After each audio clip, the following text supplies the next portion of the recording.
Bismillahirrahmanirrahim.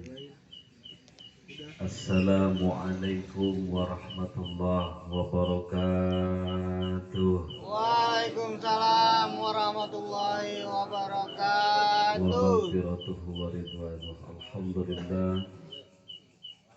Alhamdulillahi rabbil alamin. Wassalatu wassalamu ala sayyidina Muhammadin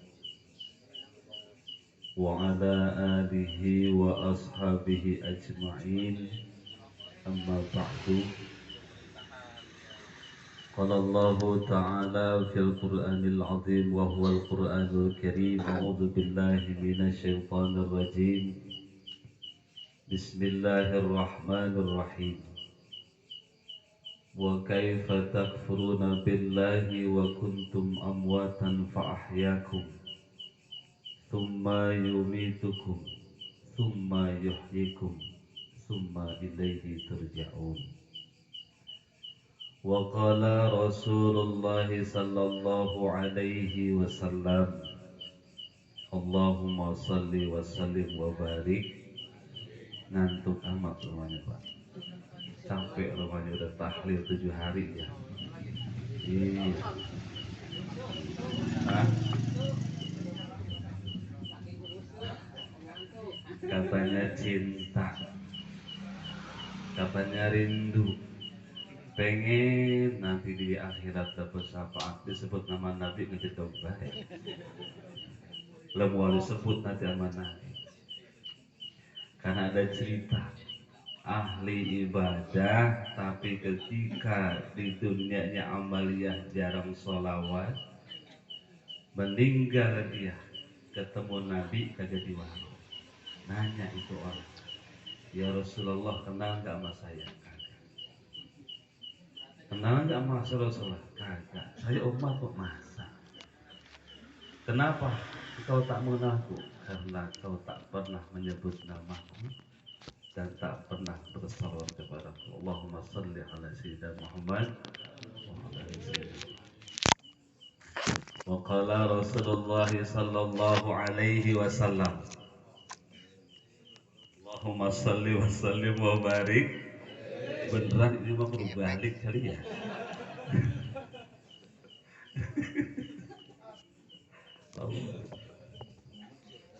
Apa terpesona melihat saya atau gimana ini? Al-mautu babun wa kulhan nasu dakhilun wa khala'idun kafa bil mauti wa'idun. Sadaqallahul azim wa sadaqa rasuluhun nabiyul habibul karim wa nahnu ala dhalika minas syahidin wa syakirin walhamdulillahi rabbil. Bismillahirrahmanirrahim. Allahumma salli ala sayyidina Muhammadil fatih lima ughliqa amin wal khatimi lima sabaq nasiril haqqi bil haqq wal hadi ila siratikal mustaqim wa ala alihi wa sahbihi haqqa qadri wa miqdarihil azim. Allahumma aftah alaina hikmataka wansur alaina min khazain rahmatika ya rabbal alamin walhamdulillahi rabbil. Amin ya Allah ya Rabbal. Doa dikit yang penting mah keras, kenceng doanya, mantep. Udah bagi kendah berkatnya. Dia buru-buru balik malam Jumat lagi ini.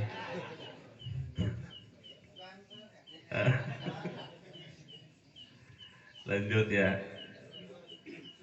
Haratul Mukarramun yang sama-sama kita hormati, kita cintai, seluruh keluarga besar Sohibul Musibah. Bapak RT Amsir, masih RT nggak?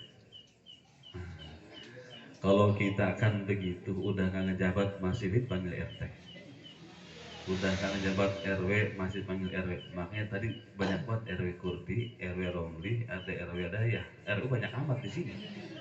Maksudnya bingung, RW banyak amat tapi kelompok. Hah?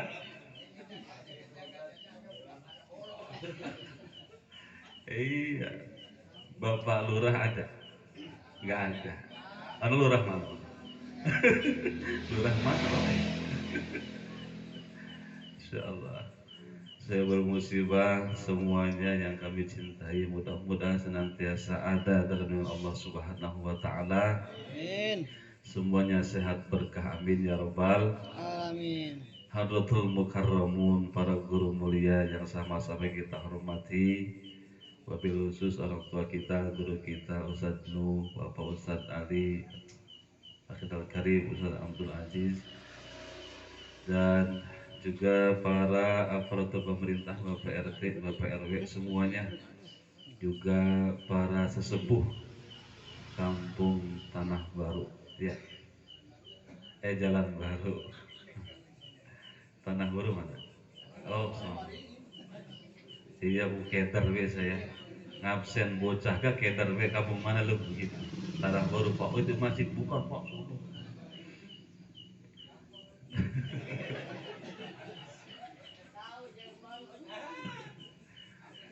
Iya, baru tahu Buketer ada tanah baru, ada jalan baru, beda aja di jalan sama tanah.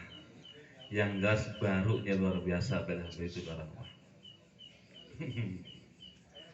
Semuanya hadirin jamaah zikir yang hadir malam hari ini, mudah-mudahan semuanya sehat walafiat. Senantiasa Allah kasih kita berkah rezeki, panjang umur dalam ibadah kepada Allah Subhanahu wa taala. Amin ya rabbal Alamin.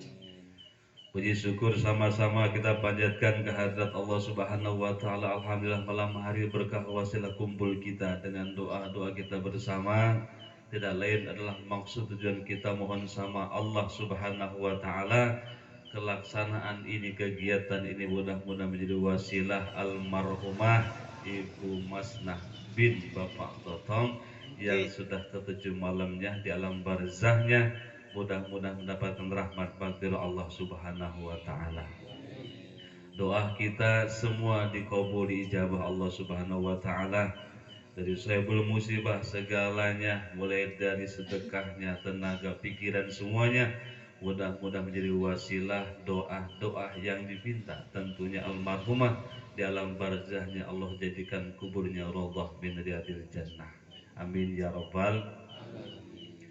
Salawat salam semoga selalu tercurah limpah kepada baginda kita tercinta Habibana Karim Nabi Muhammad sallallahu alaihi wasallam, para kerabat sahabat tabi'in wa tabi'i tabi'in sampai kepada kita umat, dan yang mudah-mudahan nanti di yaumul qiyamah kita termasuk daripada golongan umatnya yang sekarang kita hidup di alam dunia mampu menjalankan seluruh sunnah-sunnahnya, sehingga nanti kita sama-sama diakui baginda Nabi mendapatkan syafaat dari Rasulullah sallallahu alaihi wasallam. Amin ya rabbal. Para jamaah rahimakumullah, ini malam sama-sama kita laksanakan kegiatan. Mohon maaf, mohon ridho, bukan saya ngajari, bukannya saya ceramah, saya masih silaturahim. Terakhir saya nempok almarhumah hari Jumat yang lalu setelah sholat Jumat. Pas banget udahannya begitu ya. Sekarang baru sempat kesini lagi. Itu yang meninggal Noron. Tahu Noron Pak? Tahu Noron kan ya? Berturut-turut. Dari sini pertama di Bulan Amah pindah ke sini. Dari sini pindah ke Cara Damai pindah ke Masjid, pindah ke Kampung Sawah. Mau balik lagi nggak kemarin? Mau balik lagi nggak?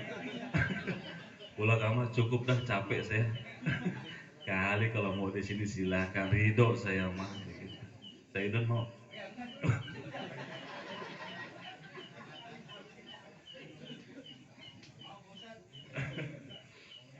Iya.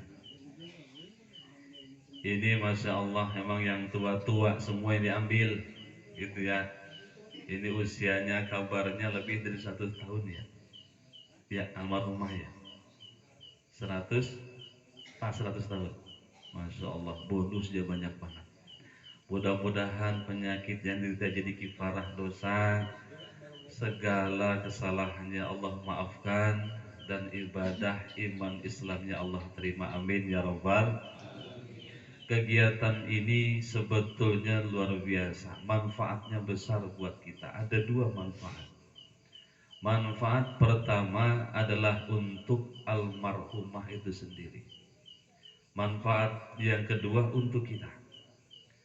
Manfaat yang pertama untuk almarhumah atau almarhum pertama.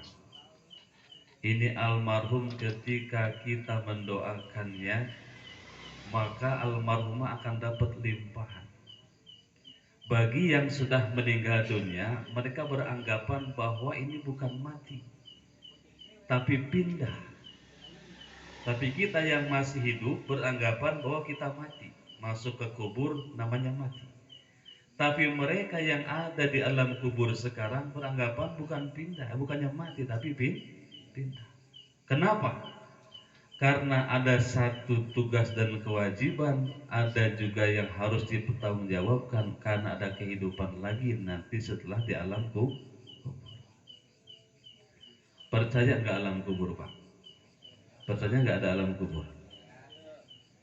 Nah, ini almarhumah atau almarhum yang sudah meninggal dunia di alam barzah sangat menunggu doa-doa kita.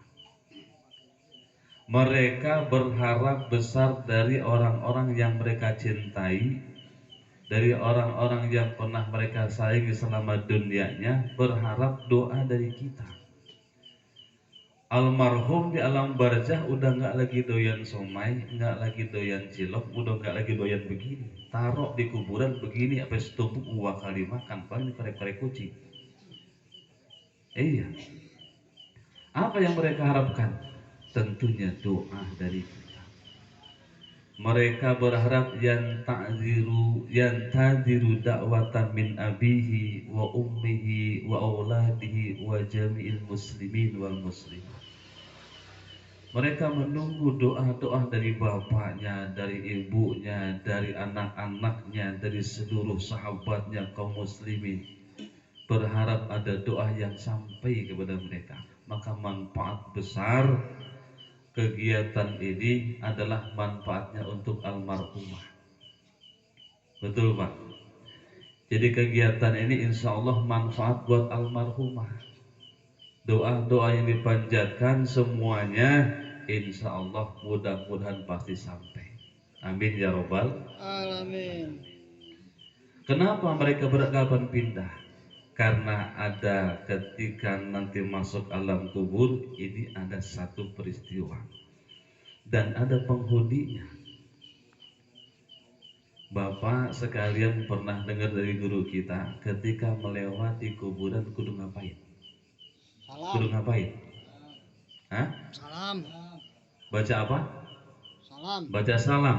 Ya. Apa salamnya? Assalamualaikum. Assalamualaikum ya ahlan. Kenapa kita dianjurkan begitu? Karena ada penghuninya di dalam. Dan mereka sedang ada di dalam. Ketika kita masuk ke rumah teman, kita pasti perlu assalamualaikum. Kalau main selonong baik, kira-kira gimana? Nah sama di kuburan juga, Pak. Lewat kuburan nggak assalamualaikum, maka ada keterangan sama seperti anak monyet lewat. Jadi ada penghuninya. Maka ketika kita melewati kuburan dianjurkan untuk mengucapkan salam assalamualaikum ya ahlal kubur. Dan mereka menjawab waalaikumsalam. Untungnya kita nggak dikasih dengar. Itu doang. Ya Pak. Untungnya tuh mereka menjawab, Pak. Namun alhamdulillahnya kita nggak dikasih dengar sama Allah. Andaikan kita dikasih dengar, yakin seyakin-yakinnya itu celana abrut-abrutan, tasbih mental, yasin berantakan, ya nabrak patok, kagak jadi ziarahnya. Main ke Gunung Cupu, assalamualaikum ya ahlal kubur, waalaikumsalam ji, mau kemana lu begitu? Nah, balik lagi tuh Pak Haji, kagak jadi. Tapi kita harus laksanakan itu karena ada penghuninya. Berarti ada orang di kelompok itu, di tempat itu yang sedang Allah berikan satu tempat. Berarti ada rumah-rumah yang sedang ada kewajiban-kewajiban yang ketika di dunianya belum tuntas untuk bertanggung jawaban. Karena nanti setelah ketika meninggal dunia masuk ke alam kubur, maka ada pertanggungjawaban. Di situ kita bakal ketemu yang namanya malaikat wanakirun wanasadun. Iya, yang jenggotnya sedada gitu pada si bokir mah. Mungkar wana ketemu kita dengan itu. Andai baik perangai kita, andai baik amaliah kita, maka malaikat datang dengan penuh kasih sayang, dengan keindahan. Namun ketika kita datang ke alam kubur dengan membawa bahaya, dengan kejahatan, maka mereka pun sama akan datang dengan kejahatannya. Jadi mati mah bagaimana kebiasaan kita. Jadi kalau kumpul begini sering, ketika ada orang meninggal kita doakan, nanti bakalan kita mati juga bakalan begini juga ngumpul ngedoain kita. Iya Pak. Karena akan ketahuan oh si anu madonya hidupnya rajin banget zikirnya, rajin banget datangnya, rajin banget ngedoain orang meninggalnya. Tuh, maka ketika dia mati orang akan cinta kepada dia. Tapi ketika ada orang meninggal dunia, ada yang ngajakin zikir, ngajakin doa bersama, ongkoh-ongkoh nih di rumah. Zikir yuk, enggak gue capek banget belum balik. Dari malam pertama apa yang ketujuh kagak pernah nongol pisan. Besok kalau mati gua bakal buat zikir begitu. Gua balas dendam. Orang sono, orang sini masya Allah, semuanya begitu. Iya, semuanya begitu. Sama berarti. Jadi kehidupan di alam kubur pun ini menjadi tugas kita. Manusia diciptakan Allah dengan segala kesempurnaan. Allah ciptakan beberapa makhluk malaikat, kemudian ada manusia, kemudian ada hewan. Ini masing-masing punya karakter. Malaikat Allah ciptakan dengan kesempurnaan, semuanya Allah jadikan luar biasa mulia, hidupnya dari awal hingga akhir penuh dengan ibadah dan tak pernah melakukan salah. Malaikat sempurna tidak? Sempurna tidak? Tidak. Malaikat kagak dikasih nafsu. Benar Pak? Pernah lihat malaikat bikin undangan hajatan? Enggak kan? Pernah nggak ngelihat malaikat mesen catering mau hajatan? Kagak. Enggak kan Pak? Enggak kelihatan. Mau kelihatan? Yang kelihatan malaikat Israel doang, mau Pak?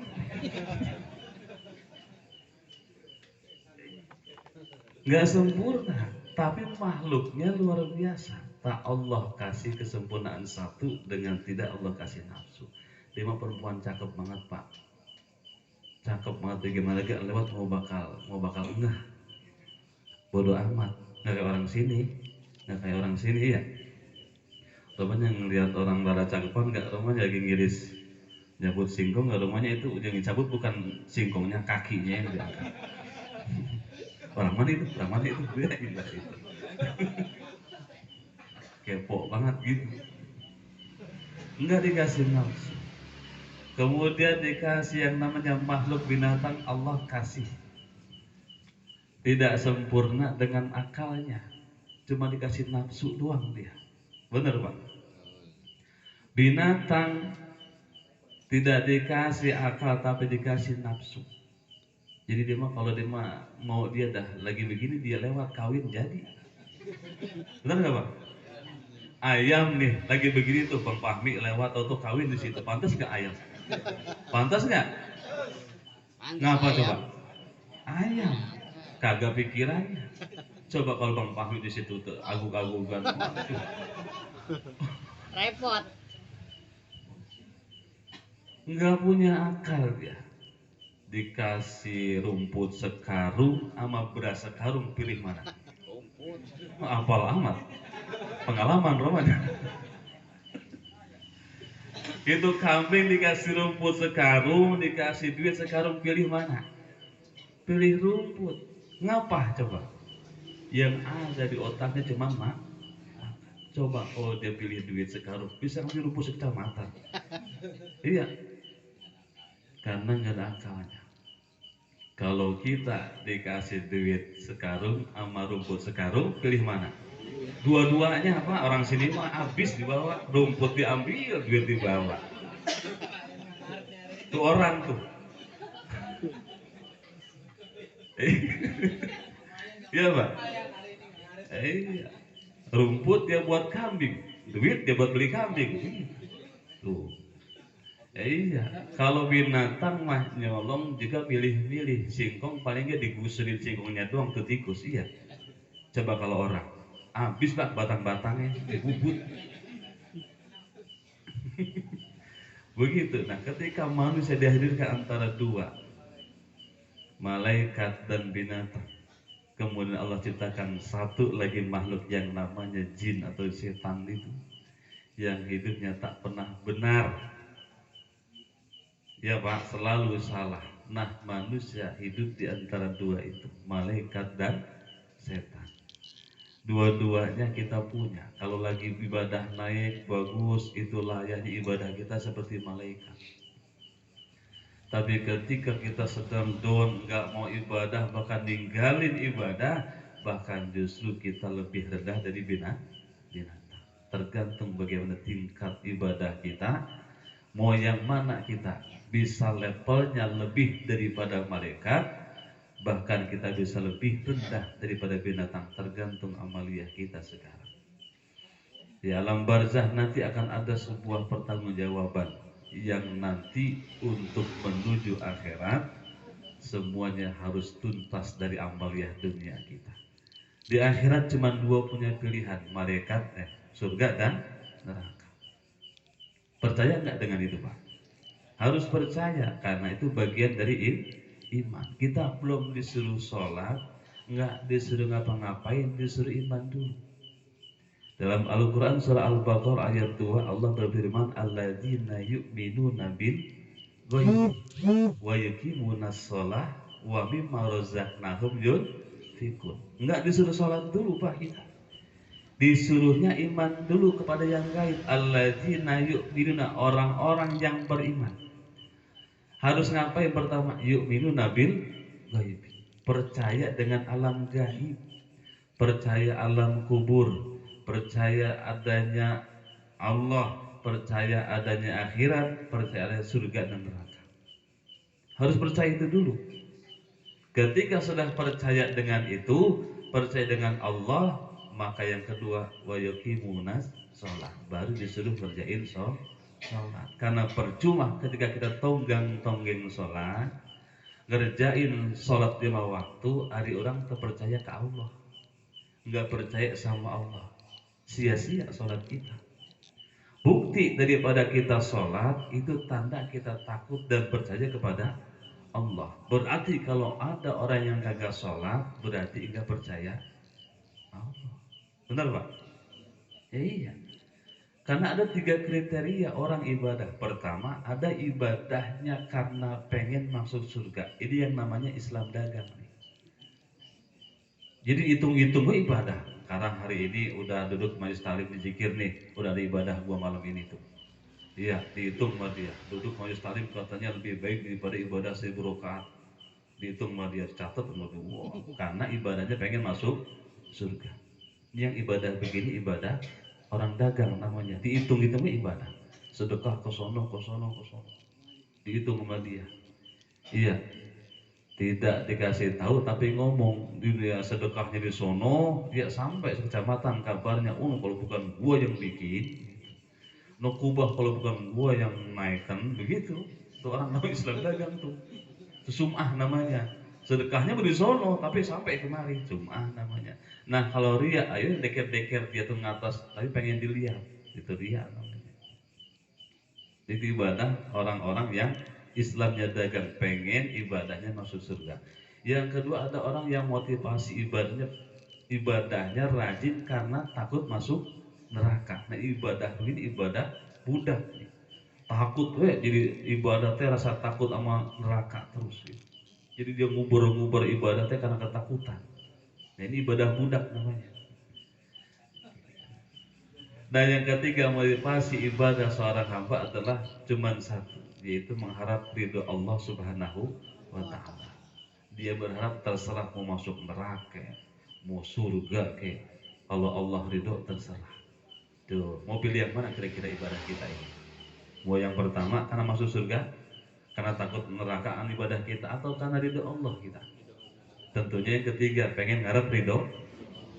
Karena ketika sudah Allah ridho, yakin Allah tak akan memberikan kejahatan kepada kita. Andai pun Allah misalkan takdir kita Allah kasih neraka, tapi Allah ridho. Kita lihat coba. Biasanya kalau orang sayang ridho, pernah nggak dijahatin kita? Nggak mungkin. Pasti dikasih yang baik. Tapi ada yang pernah melakukan itu dan Allah pernah uji itu. Siapa? Nabi siapa? Ibrahim alaihi salam. Itu kekasih Allah, tapi Allah coba dengan apa? Ketika Ibrahim dilemparkan ke api yang besar, itu kan ujian. Ketika Ibrahim saat itu masuk ke satu tempat di mana patung-patung buatan ayahnya sendiri dihancurkan, itu kapak. Iya, ajar ya.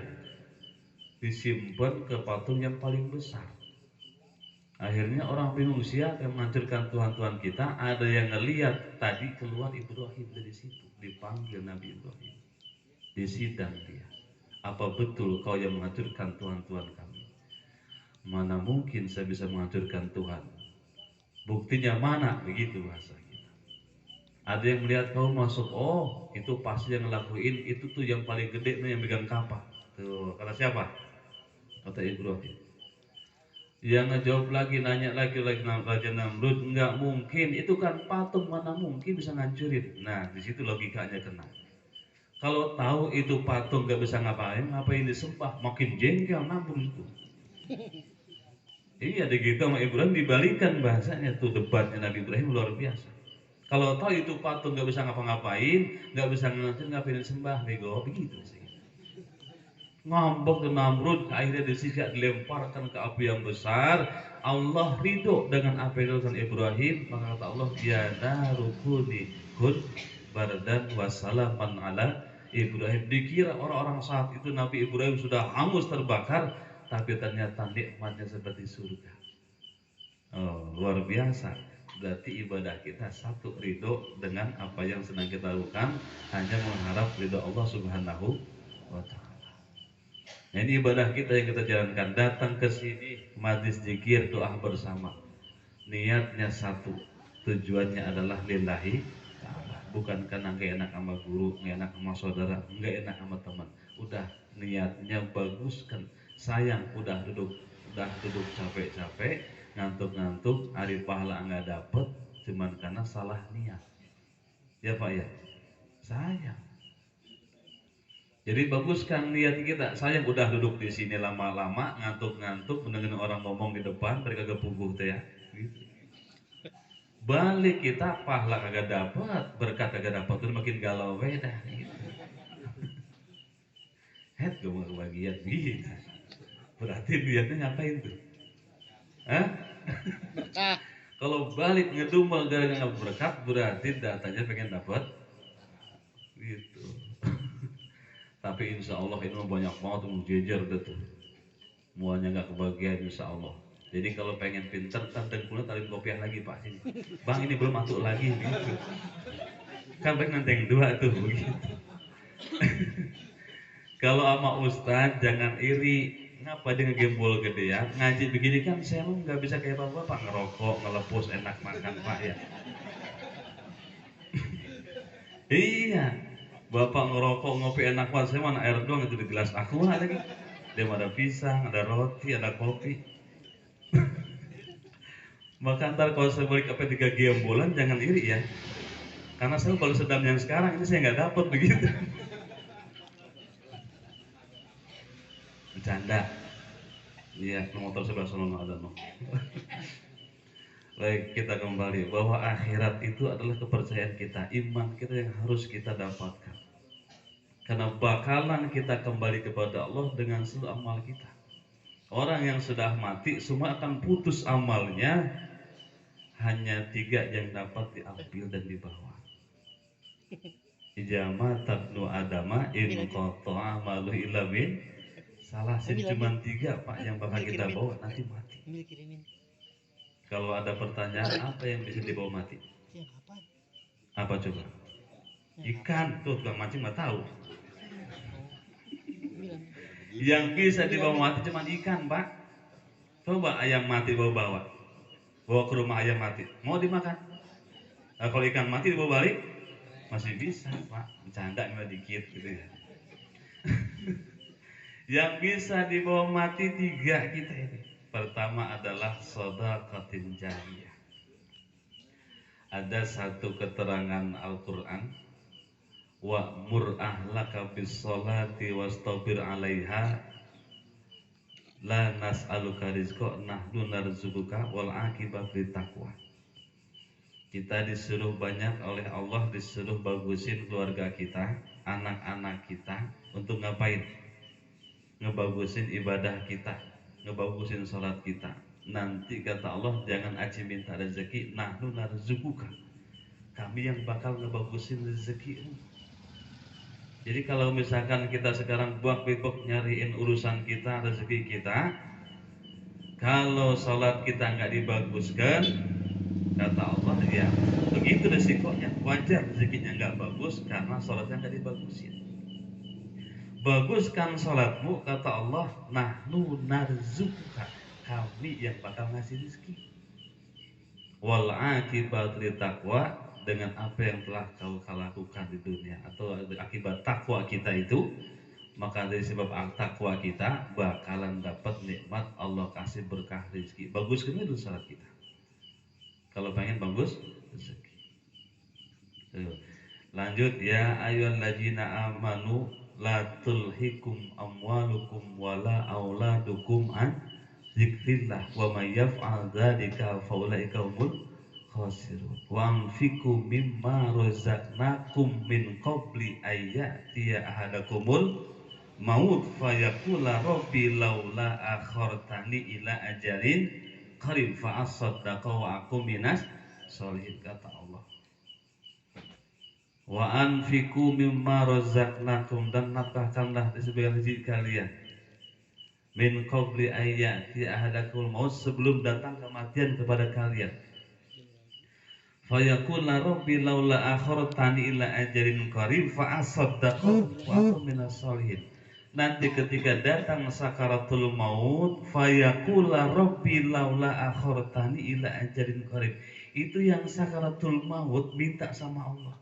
Ya Allah, saya minta tempo, minta waktu, jangan dimatiin dulu, jangan dicabut dulu nyawa, kasih dah senggang waktu beberapa jam, beberapa menit, ngapain? Fa'asaddaqa wa akum minas sholihin. Dia minta, bukannya pengen sholat, bukannya pengen puasa, bukan pengen haji, ngapain? Fa'asaddaqa, biar saya bisa sedekah. Itu yang sakaratul maut tuh. Fa'asaddaqa wa akum minas sholihin, dan menjadi orang yang soleh. Ternyata benar, ketika hidup kita penuh dengan sedekah, masuk ke alam kubur kita jelas shadaqatin jariyatin yang bakal nanti nemenin kita di alam kubur. Itu Al-Quran kasih tahu begitu. Alhamdulillah. Kalau ada orang bilang begini, harta nggak bisa dibawa mati, benar nggak? Benar nggak? Harta nggak bisa dibawa mati, benar nggak? Mau bener juga, itu orang Cina kuburannya sampai seunggulan. Hartanya ditanam di situ, iya. Bener nggak? Perhiasannya dikubur bareng-bareng di situ, mobil yang dicintai dikubur juga. Itu orang Cina tuh. Nah kalau kita emang nggak begitu, mobilnya kagak, banda kagak, apa yang mau dibawa? Orang Cina begitu nggak ada. Nah bisa dibawa mati harta kita. Punya uang 1.500.000 sedekah, 500 urusan kita. Yang 500 yang sedekah tadi yang bisa kita bawa mati. Sedekah jariyah. Yang hartanya udah nempel di masjid, yang udah nempel di tanah, tuh di situ tuh yang bakal nanti nolongin kita. Alhamdulillah. Kudu punya niat, jangan mikir gua boro-boro bisa sedekah makan gak susah. Niat mah kudu ada, pengen banget ya Allah sedekah, cuman saya nggak punya, ini bagaimana caranya? Nggak punya duit berarti pakai tenaga. jangan ngomongnya dong dari jauh gitu ya. Tenaga berarti kita nggak bisa harta, pakai tenaga. Manggilin baik itu Pak RT di masjid, mana ini orang pada datang begitu, datang kita tuh. Pak RW, maaf Pak RW, ya kedengeran soalnya ke sono gitu. Iya Pak, datang kasih tenaga, syukur-syukur tenaga juga ngasih harta, ngasih sedekah jariah yang bakalan nanti nemenin kerja alam kubur. Yang pertama, yang kedua apa itu? Au ilmi yuntafa'u bihi, ilmu yang manfaat. Nah ilmu ini yang manfaat, cuman kita harus telusurin dulu ilmunya dari mana. Nggak mungkin kita nggak punya ilmu kalau nggak ada gurunya. Tuh berarti kalau pengen dapat ilmu kudu ngaji. Ngaji ke siapa? Ke guru, bukan ke pohon bambu. Karena nanti pohon bambu mah nggak punya tanggung jawab. Dapat amalan di jalan kebal bacok, diamal sama dia. Jadi kebal bacok kagak, PA yang ada. Nggak ada gurunya. Jangan begitu mah jangan ya. Kudu tertanya sama guru kita, bacaan doa kita bener gak, nanya sama guru. Mumpung ada guru kita banyak, Ustaz Ali, Ustaz Adis, orang tua kita nanya, Ustaz Adi bener gak bacaan saya, bener gak doa saya. Jangan sampai Allah membaid wajib di julumatika ya mata suhu ju'a ta'ika wala tusawif wajib binurika, tuh doa balik-balik. Yang lihatnya ya Allah pengen supaya wajahnya diputihkan seperti para wali-wali, ini mah ya Allah hitamkan wajah saya seperti pak wajahmu semua pantas. Sebenarnya bukannya burang baik, tapi rajin sholat, rajin wudhu, doanya salah berarti. Nah itu kudu tanya sama guru kita. Iya, ilmu yang bermanfaat itu yang benar ilmunya, gurunya yang benar, sandannya pun jelas, guru kita dari mana, pondoknya, gurunya dari mana jelas. Jangan langsung percaya datang orang pakai jubah panjang apa yang ngengser, sorban yang ngengser, mau udeng-udeng apa gede ban Vespa, oh ini ulama nih, Assalamualaikum warahmatullahi wabarakatuh, langsung percaya ngikut sama dia. Nah ini bahaya, sanadnya jelas guru kita. Nah ilmu yang bisa kita amalkan tergantung daripada di mana kita mencarinya. Berarti guru kita harus kita cari. Dan salah satu di mana kita dapat ilmu yang manfaat adalah kekuatan kita dengan guru, hubungan kita pun harus jelas. Saya sering sampaikan, kalau pengen berkah rezeki kita, maka hubungan sama orang tua kita jangan putus. Wajar kalau usaha susah, bisnis enggak mogol, ya. Susah itu. Lihat hubungan sama orang tua kita bagus apa enggak. Apakah dia punya unuk sama kita, atau kita punya salah orang tua. Barangkali di situ yang menyebabkan rezeki kita susah. Kaitan rezeki berkah sama orang tua, kaitan ilmu berkah sama guru. Kita tahu sholat itu wajib, pengajian begini bagus, udah tahu ilmu-ilmunya tapi nggak mau ngamalkan. Barangkali ada yang nggak jelas hubungan kita sama guru. Ya Pak ya, kan banyak kita tahu ilmu agama, tahu caranya, tahu ilmu-ilmunya, tapi jarang males ngamalkannya. Tahu sholat sunnah duha itu bagus, tahu tahajud itu bagus, tahu sedekah bagus, males ngamalkannya karena emang hubungan sama guru kurang baik. Boro-boro sebulan sekali, setahun gak kagak ngeliat guru. Itu guru sehat apa kagak? Masih hidup apa kagak? Kenalan sama guru malah naudzubillah min dzalik. Yang begini gimana ilmu manfaat, sama gurunya juga gak kenal. Tuh. Ya, berarti guru harus kita hormati, guru harus kita muliakan, jaga hubungan baik sama guru biar ibadah kita sempurna. Pengen bagus ibadah kita, pengen rajin ibadah kita, kita tahu itu ibadah bagus, ibadah kita tahu caranya dari guru, maka hubungan kita sama guru kudu bager. Punya singkong 2 pohon, datang tuh ke rumah guru, bawa kan batangnya sama singkongnya, jangan batangnya doang. Ke rumah guru, assalamualaikum guru, waalaikumsalam. Girang banget guru kalau ada buat dengan gitu. Ini Pak Ustaz ada singkong ini. Ada singkong ini, masa Allah ini segini-gininya gitu, pengen bawa sepeta kagak ada, buku soalnya kagak gitu, juga beli nyambut tadi beli lewat gitu. Wah kata gurunya nyolong. Saya gue pengen ngasih sama guru ngembat juga, biarin dah begitu. Ya jangan begitunya mah ya. Nggak ada banget juga ke rumah guru mah datang girang banget ke rumah adanya nama murid begitu. Nanya kabar, iya balik ngepelin gitu. Balik ngepelin guru, boleh nggak? Boleh. Saya nanya nih, balik di rumah guru terus guru dikepelin, boleh nggak? Boleh. Sedang kalam tuh murid guru dikepelin. Guru jangan dikepelin pak. Sian udah tua masih kepelin baik. Dia amplopin, izin amplopnya begitu, girangan banget guru begitu, sama kayak orang tua. Orang tua nggak kudu gede datang kita ke orang tua ngebawain duit, orang tua boleh kita usaha ngebutin bayam, iya jangan ya dia dibawakan ke orang tua itu, masya Allah ini ada rezeki dikit, orang tua mak pak ini ada duit segini tuh, itu orang tua girang apa enggak pak? Girang. Ini yang begini kok belum jadi orang tua masih bocah, ini yang begini nih. Ini nih ya, anak datang ke kita ngebawain mobil satu, girang nggak minum? Hah? Ya bukan girang lagi, dibawain mobil, mobil siapa itu? Mobil orang minjem, kita punya lu kan. Artinya kebaikan kita walaupun sedikit, ketika itu kita lakukan buat orang tua, buat guru, nilainya beda.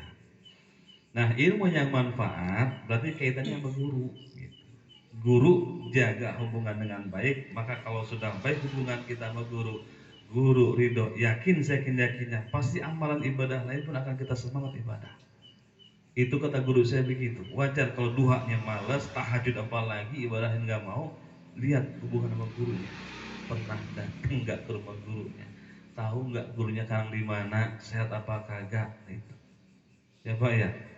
Nah ilmu yang manfaat kita belajar sama guru. Sekarang ketika kita sudah seperti ini, lalu apa yang harus kita lakukan dengan guru-guru kita? Nah sendiri dah sekarang, kita yang tahu caranya, kita yang tahu bagaimana kudunya, begitu. Nggak perlu diajarin udah gede udah tua ya pak ya. Yang kedua, yang ketiga apa? Awaladin solihin yadau lahu, yang bakalan nemenin kita nanti di alam kubur siapa itu? Anak doa, anak yang soleh, bukan anaknya soleh ya. Doa anak yang soleh yang mendoakan orang tuanya. Tuh nanti di alam barzah, ketika kita di alam kubur, itu anak ngedoain kita, ngasih hadiah doa buat kita, maka bakalan sampai langsung kepada orang tuanya. Kalau nggak percaya, mati dah anaknya sudah ngedoa. Sampai apa kagak kira-kira? Kalau nggak nyampe balik lagi. Nah anak yang soleh ini yang bakalan kuat ngedoain anak. Kalau kita mah nih ngebantuin nih, ya, yang dikirim ngebantuin, kita mah ngebantuin doa, maka anak-anak di almarhumah, cucu-cucunya, anaknya yang kuat ngedoain. Jadi kalau udah beres 7 hari di sini, balik kita besok pergi lagi nggak? Pergi lagi nggak besok? Udah kan ya terakhir ya? Iya, udah nggak ngedoa lagi. Berarti siapa yang nerusin? Anak-anaknya. Setiap habis doa doain doa almarhumah begitu. Jadi kita mau ngebantuin nih begitu. Karena doa orang muslim pun bakalan dapat, bakalan sampai. Nah anak yang soleh bakalan nanti manfaat buat kita. Makanya pernah saya sampaikan, sebisa mungkin kita punya anak, ketika dia sudah mulai baca dan mulai bisa bicara, ajarkan mereka Fatihah. Itu usahakan mereka hafal Fatihah dari mulut kita. Jadi anak kita yang kecil yang sekarang baru bisa baca, baru bisa ngomong, usahain itu dia bisa baca Fatihah, hafal Fatihah dari mulut kita orang tuanya. karena bakalan disebut dibaca terus nanti sampai gede itu Fatihah sampai akhir hidupnya. Sayang kalau ketika nanti dia baca Fatihah yang ngajarin orang-orang yang dapat pahalanya, Pak. Bener nggak? Tapi kalau anak itu bisa baca Fatihah, dibaca sehari berapa kali Fatihah? Ayo, berapa kali? Hah? Berapa kali? Kewajiban baca Fatihah berapa kali sehari? 1. 10. Hah? Hah? 17, Pak. Kalau 10 kali berarti isanya hilang itu. Kewajiban baca Fatihah dalam sehari 17 kali karena kita sholat 17 rakaat. Kalau 16 rakaat berarti subuhnya tidur setengah. Ya Pak ya. Kewajiban kita baca Fatihah dalam sehari 17 kali karena 17 rakaat kewajiban kita sholat. Dari setiap rakaat Fatihah mah nggak boleh tinggalin karena termasuk rukun sholat. Kalau baca surah mah boleh ditinggali, tapi ketika masuk kepada rukun, rakaat pertama kudu baca Fatihah, rakaat kedua, 3, 4 kudu baca Fatihah. Andai tertinggal atau lupa maka harus diganti dengan sujud sahwi. Andai sengaja ditinggalkan maka tidak sah sholatnya. Begitu. Nah, dibaca sama anak kita itu setiap waktu dibaca Fatihah sama dia yang ngajarin kita, Pak, maka terus pahala dia baca ngalir sama kita. Mati kita di alam barzah dibaca sama anak kita, masya Allah terus ngalir. Itu disebut dengan awaladin sholih yad'u. Nah, ya Pak Ustaz beberapa Fatihah saya ngajarin, saya masih Iqra 3 sekarang kagak tuntas. Gimana ngajar anak saya juga bego, gak bisa ngaji. Gimana kalau begitu? Maka kalau udah begitu udah pasrahkan sama yang bisa dah. Jangan dipaksain bocah baca Fatihah, balik kitanya kagak bisa. Entah dibego-begoin bocah, Pak. Bapak bego amat sih begitu. Karena dia enak banget Pak dibegoin bocah. Iya. Kalau ada anak ngebegoin kita, berarti kita pernah ngebegoin bapak kita dulu tuh begitu. Dibalas sama anak kita begitu. Nah, kalau nggak bisa berarti titipkan kepada orang yang bisa. Siapa itu? Guru-guru kita. Datang tuh antarkan bocah, jangan disuruh datang dewekan, Pak. Itu anak disuruh ngaji dewekan Ustaz Aziz. Tahu-tahu di pojokan masjid anak siapa itu? Iya, jangan begitu. Iya, titipkan, datang ke guru, datang ke Pak Ustaz, ini anak saya namanya si anak. Usia sekian, pengen diajarin ngaji, saya titipkan di sini biar bisa ngaji sama Pak Ustaz. Tolong didik anak saya, baguskan bacaannya biar bisa baca Quran, biar nanti bisa nolongin saya. Tuh, dititipkan. Itu guru ketika nerima, insya Allah mudah-mudahan amanah bisa. Maka ketika guru nerima, itu guru yang gede banget lagi ditaruh dipanggulkan ke guru. Tugas orang tua yang begitu berat dikasihkan ke orang lain. Tuh, karena kewajiban kewajiban orang tua, ilmu yang dia dapat bukan dari orang lain. Ilmu mah harus dari orang tua.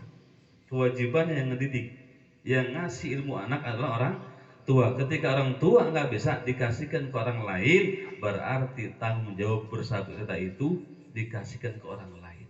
Tuh, ridho nggak kira-kira begitu kita? Ridho sama dia. Yang ngasih, yang menerima amanah, ini yang harus kita perhatikan, Pak. Jadi ketika kita sudah amanah anak kita ke ustaz, ke para kiai, ke guru, itu tolong lihat, jangan kayak kucing narok dititipkan. Ya kayak nitipkan kambing 3 hari bunting. Miara bocah, kemudian dititipkan ke orang lain, ya harus kita lihat. Begitu, tembok datang pada pesantren, jangan anaknya doang ditempok, gurunya juga tembok. Begitu maksudnya. Nitipkan anak ke pengajian, jangan anaknya doang diantarkan, gurunya lihat ada apa kagak, sehat apa kagak, begitu. Ini bocah diantarkan kayak begitu. Artinya begini, ketika sudah dititipkan itu kan beban berat itu udah ditimpakan ke orang lain. maka kita harus punya rasa terima kasih. Paling tidak ketika guru misalkan ada hal-hal yang harus ditanggung jawabkan, kita nggak perlu mikir lagi, berarti harus dijamin sama kita kehidupannya. Kenapa? Karena beban besar kita udah dipanggul oleh guru. Begitu maksudnya. Kalau nanti ada orang yang ketika begitu dititipkan kemudian tidak sama sekali mengerti atau nggak pernah sama sekali melihat, wajar kalau nanti ilmunya nggak manfaat. Kenapa? Karena gurunya juga nggak diperhatikan. Disuruh ngaji gratis, dimencet orang gratis. Oh, dulu cari ilmunya gratis. Iya Pak. Iya, makanya kalau ada sekolah gratis sama sekali, jangan mau Pak. Anak kita bakalannya susah belajarnya. Jadi perlu yang namanya pengorbanan mah. Jangan sampai namanya plus pisan gratis. Jangan, nggak ada pengorbanan kita. Nanti tuh anak bakalannya tidak ada tuntutan kepada kita. Karena yang ngurusin bukan kita, orang lain. Yang dapat pahala orang lain bukan kita. Jadi kalau masalah impak segala macam ada sekedarnya, udah kasih. Karena kita udah dititipkan ke orang, tugas kita udah diberikan ke orang. Awal dan soleh. Kalau nanti anak udah bagus, udah soleh, mati kita ngedoain kita, itu yang bakal kenceng, yang bakalan nemenin kita di alam kubur. Insya Allah. Itu manfaat bagi almarhumah. Satu baru jam berapa ini ya? Wow, udah jam 10. Udah beresin deh ya. Udah ya. Udah. Satu lagi. Manfaat buat kita. Belum manfaat buat kitanya. Manfaat buat kita di sini, alhamdulillah, dengan kita begini mudah-mudahan fahla limpahan berkah buat kita dapat. Amin. Almarhumah udah kita doain, dah kita yang kumpul malam hari ini adalah tazkirah buat kita. Apa itu tazkirah? Sebagai peringatan, sebaik-baiknya peringatan adalah kematian. Dengan begini manfaat buat kita. Adanya kematian almarhumah mengingatkan kita bahwa kita bakal sama seperti almarhumah. Kita bakal mati. Kita bakal nyusul kematian. Gak ada orang yang gak mati sehebat apapun. Megang setrum kagak mati. Iya. Megang listrik kagak mati. Ya bukan lagi mati listrik. Ketika orang seperti itu pun kebal bagaimanapun, kalau kata Allah waktunya mati, ya mati. Lagi madang bisa mati gak? Bisa. Lagi ngerokok bisa mati gak? Bisa. Lagi ngerokok bisa mati. Iya, sundut lagi. Nah, itu hebatnya orang ngerokok. Udah mati hidup lagi. Ama orang ngerokok mau bakal kemalingan Pak. Mau ngekeh semalam-malaman. Jadi tazkirah kita, ini manfaat buat kita adalah peringatan bahwa kita bakalan mati. Tuh. Jadi aksiru zikrohati billajati. Kita kudu banyak-banyak ingat yang namanya pemotong kenikmatan. Apa sih yang memotong kenikmatan? Yaitu kematian kita yang bakalan mutusin kenikmatan. Allah tidak akan mematikan seseorang sebelum rezekinya sempurna. Jadi ketika mati maka rezekinya sempurna. Jadi kalau masih ada rezekinya, mau bakal dimatiin sama Allah. Ditabrak kereta sekalipun mental 7 meter, kata Allah rezekinya masih ada, masih hidup. Tapi ngeliatin kereta doang, melongok-melongok, mati. Berarti rezekinya udah habis. Iya. Jadi terkait kematian. Nah, manfaat kita kumpul begini bentuk tazkirah kita. Dengan begini kita ingat mati, bakalan nyusul kita. Maka dengan begitu mudah-mudahan iman kita makin nambah, istiqomah kita makin nambah, Amin. ilmu kita juga makin nambah, sehingga nanti amaliyah kita sempurna yang pada akhirnya melihat Allah Subhanahu wa taala, ngadep kita sama Allah, semuanya diterima amal ibadah kita. Dan harapan besar kita adalah nanti min husnil khatimah, mati kita masuk ke dalam surganya Allah Subhanahu wa taala. Amin ya rabbal alamin. Pengen banyaknya mah modal lapar perut saya ini Pak. Sama. Dari siang saya belum makan Pak. Belum makan dari siang begitu. Ini ada apa kagak di sini? Bohong. Ya, mudah-mudahan manfaat. Malam hari ini kita sama-sama doa kepada Allah dengan suratul Fatihah. Kita mohon sama Allah ini Fatihah mudah-mudahan jadi wasilah khusus untuk almarhumah Ibu Masnah binti Bapak Totong yang sekarang malam ketujuhnya, mudah-mudahan almarhumah di alam barzahnya mendapatkan rahmat maghfirah Allah Subhanahu wa taala. Kuburnya Allah luaskan, Allah terangkan, Allah jadikan kuburnya raudhah min riyadil jannah. Amin ya Allah ya rabbal alamin. Bitilkan ya illa hadir Mustafa Muhammadin sallallahu alaihi wasallam summa khususan dari almarhumah. Allahfir laha warhamha wa'afi wa'fu an wakim nuzulaha wa wasi' madkhalaha waj'al jannata mathwaha. Al-Fatihah. A'udzu billahi minasy syaithanir rajim. Bismillahirrahmanirrahim. Alhamdulillahirabbil alamin arrahmanir rahim maliki yaumiddin. Iyyaka na'budu wa iyyaka nasta'in. Ihdinas siratal mustaqim. Siratal ladzina an'amta 'alaihim ghairil maghdubi 'alaihim waladdallin. Amin ya Allah ya rabbal alamin. Sama-sama kita istighfar, mohon ampun sama Allah. Mudah-mudahan pula Allah ampun dosa-dosa kita. Astaghfirullah Rabbal baraya. Astaghfirullah minal khataya. Astaghfirullah Rabbal baraya. Astaghfirullah minal khataya. Astaghfirullah Rabbal baraya. Astaghfirullah minal khataya. Astaghfirullah Rabbal baraya. Astaghfirullah minal khataya. Astaghfirullah Rabbal baraya. Astaghfirullah minal khataya. Astaghfirullah Rabbal baraya. Astaghfirullah minal khataya. Astaghfirullah Rabbal baraya.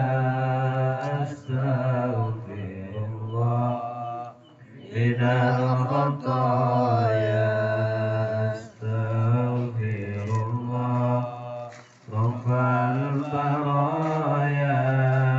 Astaghfirullah minal khataya. Astaghfirullah Rabbal baraya.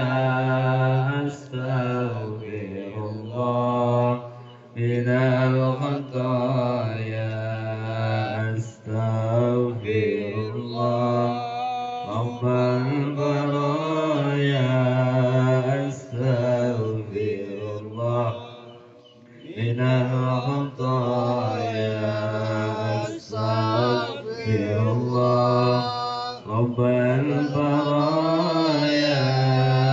Astaghfirullah minal khataya. Astaghfirullah Rabbal baraya. Astaghfirullah minal khataya. Astaghfirullah Rabbal baraya.